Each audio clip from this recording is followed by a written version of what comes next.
la fin du XVIe siècle, une bande de Cosaques menée par un chef légendaire, Yermak, passe l'Oural, pénètre en Sibérie et en moins d'un siècle soumettent les populations locales. Cet immense territoire de 16 millions de kilomètres carrés n'avait pour toute richesse que des fourrures. Depuis le XXe siècle, ces terres en partie gelées ont été explorées, sondées, exploitées.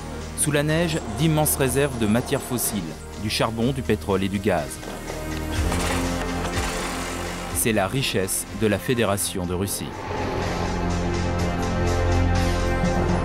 Dans un monde en proie à une incertitude grandissante en matière d'approvisionnement énergétique, la Russie retrouve son influence perdue à la suite de l'effondrement de l'URSS. Premier producteur de gaz naturel, la Russie détient un tiers du total des réserves mondiales. Depuis 1992, une société Gazprom est chargée par l'État russe de produire, distribuer et vendre cette source d'énergie. Gazprom n'est pas une société comme les autres.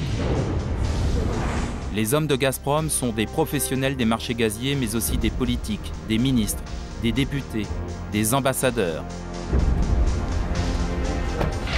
des conseillers directs du président Vladimir Poutine.